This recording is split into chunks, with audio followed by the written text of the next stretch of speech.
Bonjour, Alexis Turpin, je suis le délégué régional de l'AGFIP pour Provence-Alpes-Côte d'Azur et Corse. Je suis Christine Carle, chargée de mission maintien dans l'emploi et je m'adresse aux salariés en situation de handicap. Et donc, Éric Baudin, chargé de mission insertion, Cap Emploi, et ma mission est à direction des demandeurs d'emploi et des entreprises. Bonjour, je m'appelle Roxane Hamelin, je suis éducatrice spécialisée et je travaille à l'IME de Pertuis. Donc c'est un lieu d'accueil pour les enfants porteurs de handicap. On accueille à Pertuis 16 enfants. On a toute pathologie, c'est-à-dire de la déficience et de l'autisme. Voilà, alors l'AGFIP, son rôle, c'est de développer l'emploi des personnes en situation de handicap. L'AGFIP, ce sont des aides et des prestations, bien sûr. C'est également une offre de conseils et puis d'accompagnement. Nous accompagnons notamment les entreprises, nous les conseillons pour répondre au mieux à leurs obligations d'emploi. Donc l'AGFIP, c'est l'un de nos commanditaires. Avec l'État, le Pôle emploi, le FIP et KEOPS, l'AGFIP est signataire de la convention quinquapartite qui définit les règles d'intervention de Cap Emploi. L'AGFIP, c'est aussi le financeur principal des actions et mesures mobilisées par nos services. Alors ce qui a intéressé l'AGFIP dans ce projet Territoire Zéro Chômeur, c'est que l'un des fondamentaux, c'est vraiment l'adaptation de l'emploi à la situation des personnes. Oui, à la personne, et pas l'inverse. Et pas l'inverse, et c'est ça qui, pour nous, c'est une vraie logique d'inclusion. Je cherchais en fait un lieu où il n'y aurait pas une production, où on n'empêcherait pas les gens de travailler et où je sais qu'on aurait un accueil bienveillant. Donc j'ai un peu envoyé toutes les recycleries autour et celle qui m'a répondu, c'est la recyclerie d'Élan, où on a eu un accueil super, puisque tout le monde s'est vraiment adapté à chaque enfant. L'AGFIP peut prendre en charge des surcoûts qui seraient liés à la prise en compte du handicap pour aménager un poste de travail. On parle de surcoûts parce qu'on va retirer par exemple des frais liés à un gain de productivité ou si les outils de travail sont partagés avec d'autres salariés par exemple. Ce qui peut se passer ensuite, toujours par rapport à ce moment important de l'observation, du constat, et donc de se dire ensuite, il va falloir agir pour que la personne puisse travailler confortablement à son poste de travail, ça va être peut-être d'aller un peu plus loin. Alors Cap Emploi peut apporter aussi son expertise, mais j'ai envie de dire, un employeur peut directement faire une demande auprès de l'AGFIP, un service de prévention et de santé au travail peut faire la demande également auprès de l'AGFIP. Tout est possible, voilà, ça sera en fonction vraiment de la situation que ça va se produire. Bien souvent, c'est Cap Emploi qui a l'habitude d'intervenir sur ce type de sujet. Cap Emploi, c'est un acteur du service public de l'emploi. Nos missions s'adressent aux personnes en situation de handicap et aux entreprises qui souhaitent recruter des personnes handicapées.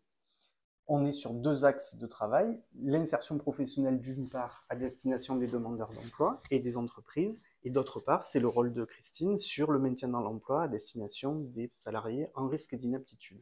Dans les deux cas, le Cap Emploi est l'expert de la mise en œuvre des solutions de compensation du handicap.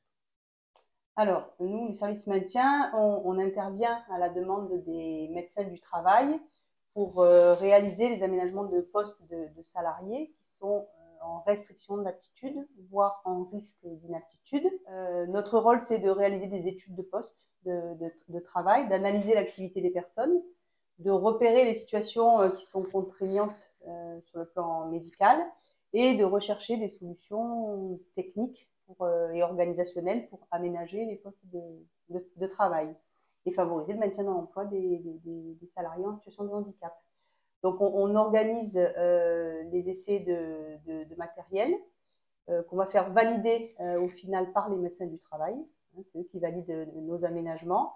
Et ensuite, on constitue les dossiers de demande de financement auprès du financeur de la GFIP. Mais dans le cas de Elan, Elan a les fonds nécessaires pour autofinancer les aménagements de poste. C'est le médecin du travail qui nous sollicite, mais comme maintenant on a un partenariat depuis plusieurs années, on travaille ensemble depuis plusieurs années, c'est Elan qui nous sollicite aussi en direct, et après on fait toujours le lien avec le médecin du travail, parce que c'est toujours lui qui valide la pertinence des solutions proposées. Elan avait déjà mis en place des aménagements qui étaient plutôt sur l'ordre de l'organisationnel, en termes de temps de travail, réduction du temps de travail, augmentation du temps de travail, allègement des tâches aussi, travail en binôme, ça c'est des choses qui avaient déjà été faites au préalable par Elan ou qu'on peut être amené à proposer. Et après, on a effectivement fait des aménagements de poste en proposant dans les ateliers des établis réglables en hauteur pour permettre l'alternance de la station assise et debout, des fauteuils avec du réglage lombaire pour des personnes qui auraient des problèmes de dos. On a trouvé des systèmes d'aide à la manutention et des systèmes, notamment, il y a eu un exosquelette qui avait été mis en place pour une personne voilà, qui avait qui avait besoin d'être assisté au niveau de la taille des oliviers. Sur toutes les situations qu'on a eu à traiter avec Elan Joue, qui a à chaque fois qu'on a eu à préconiser quelque chose et que le médecin du travail aussi a préconisé quelque chose, ça a été mis en place par la direction. Ouais. Donc on est parfait. Donc vous êtes parti pour s'améliorer. De vrais facilitateurs. Très contents de venir à chaque fois, ils sont très fiers, mais pour eux c'est déjà tout un travail d'être dans un autre lieu et avec d'autres adultes. Donc comme je disais, c'est de pouvoir parler à d'autres adultes, c'est déjà beaucoup pour eux. Et puis en plus, ils se sentent vraiment valorisés.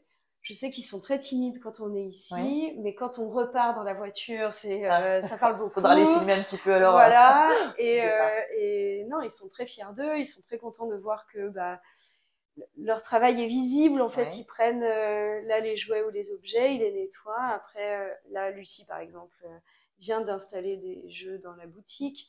Donc, il y a une continuité, comment dire, assez...